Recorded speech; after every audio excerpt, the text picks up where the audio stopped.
हम आपको ग्राफिक्स के जरिए और आकलन दिखाएंगे हर एक सीट का, किस तरह से वोट आगे बढ़ा है। देखिए नए चेहरों का रिपोर्ट कार्ड दिखा देते हैं। उम्मीदवार 94 बीजेपी ने उतारे थे नए चेहरे, 77 जीते हैं, इसमें से हारे 17 ही हैं, यानी 81% का स्ट्राइक रेट रहा है। वीआईपी सीट के लिहाज से बता देती हूँ, हार्दिक पटेल भी युवा, रिवाबा जडेजा, साथ ही पायल कुकरानी और राजेश कुमार झाला के साथ साथ मालती महेश्वरी, ये युवा चेहरे जिन पर भरोसा जताया गया और एक बड़े मार्जिन और बड़ी उसके साथ इन्होंने जीत दर्ज की है। इसमें एंटी इनकम्बेंसी भी काम नहीं कर रही थी, इस वजह से बड़ा ये जो कार्ड था काम कर गया। नए चेहरे कांग्रेस पार्टी के देखिए यहां काम नहीं हुआ है। 114 उम्मीदवार कांग्रेस पार्टी के नए चेहरे थे, 5 ही जीते हैं, 109 हारे हैं। स्ट्राइक रेट सिर्फ 4% का रहा है, यानी वही कार्ड जो बीजेपी ने चला उसके लिए सफलता हासिल की है, लेकिन कांग्रेस पार्टी के लिए सफलता नहीं हासिल कर पाया ये कार्ड जो उन्होंने चला। लेकिन अब बात कर लेते हैं हिमाचल प्रदेश की। यहां पर नए चेहरों का रिपोर्ट कार्ड देखिए, बीजेपी ने 19 नए उम्मीदवार दिए मैदान में, 7 जीते हैं, 12 हारे हैं, 36 का स्ट्राइक रेट रहा है, यानी यहां पर मुद्दे ही अलग हो गए थे।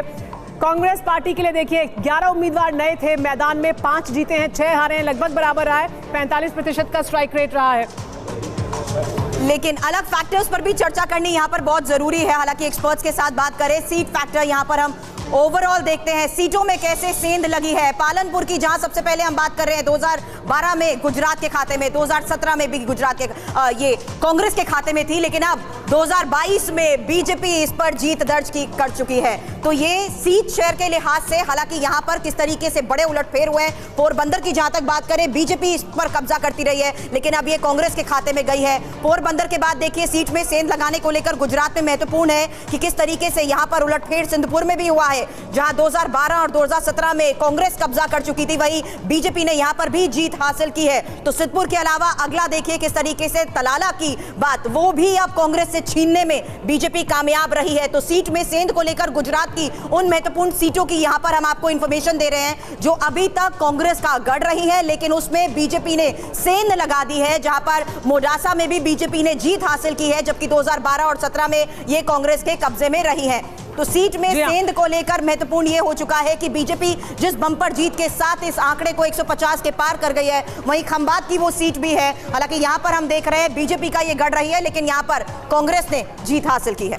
यानी जो पिछले 2 चुनाव से कांग्रेस पार्टी के पास सीटें थी वो बीजेपी के पास गई हैं, यानी जो कांग्रेस पार्टी के गढ़ थे वहां पर बीजेपी ने सेंधमारी नहीं की है, बड़े अंतर से जीत भी दर्ज की है। कांग्रेस का पूरी तरह से सफाया दिख रहा है, हम जो नतीजे देख रहे हैं उसमें।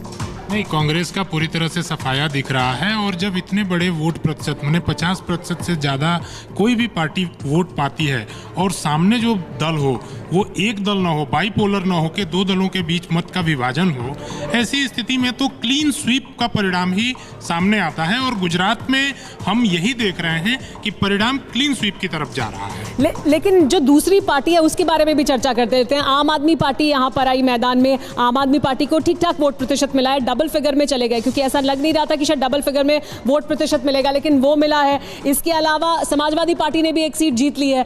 तो ये जो नए लोगों की एंट्री हुई है गुजरात में, इसके क्या मायने? संक्षेप नहीं देखिए, वो आम आदमी पार्टी ने जो सीटें जीती हैं, लेकिन उनका वोट प्रतिशत भले 13% दिख रहा है, लेकिन वो एक क्षेत्र विशेष के सीमा में है, और उसका भी राजनीतिक कारण है। जो पास मूवमेंट से निकले लोग थे, उन लोगों को आम आदमी पार्टी ने अपने साथ जोड़ा था। संभव नहीं है कि ये लंबे समय तक मेंटेन भी रहे उनके साथ। ये आम आदमी पार्टी का कोई जमीनी जनाधार पैदा हुआ है, ऐसा मुझे नहीं लगता।